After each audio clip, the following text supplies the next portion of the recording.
Alors, comment ça va aujourd'hui les apprentis vendeurs? Ça va, monsieur JP?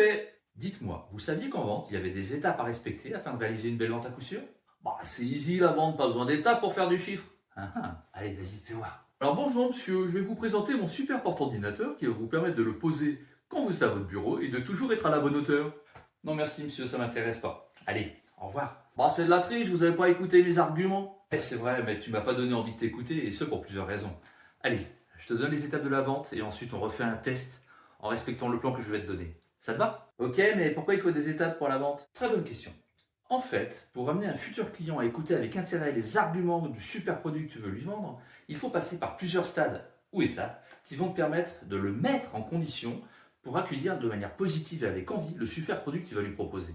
Ah. Les étapes de la vente. Pourquoi il ne faut pas les manquer et rester focus sur l'ordre. Étape 1. La prise de contact ou la présentation. Il faut que toi d'abord et lui ensuite vous vous présentiez pour briser la glace et savoir ce que chacun fait. Étape 2. La recherche des besoins. Il te faut poser des questions à ton futur client sur les raisons qui ont fait qu'il t'a reçu ou alors sur le fait qu'il s'est arrêté devant ton super produit. En effet, de ces réponses vont découler ton futur argumentaire et le ciblage que tu vas faire sur les points forts de ton super produit. Étape 3.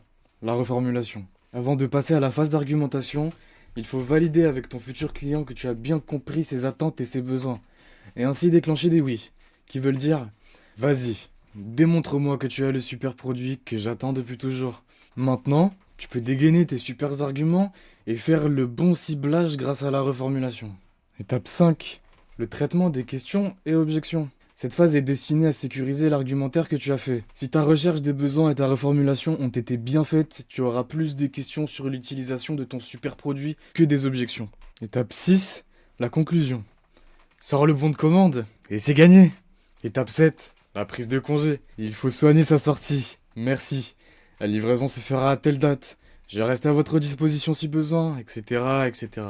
Avec votre méthode, là, on est sûr de vendre. Tu veux tester? Allez, on y va. I am the Hallelujah Man.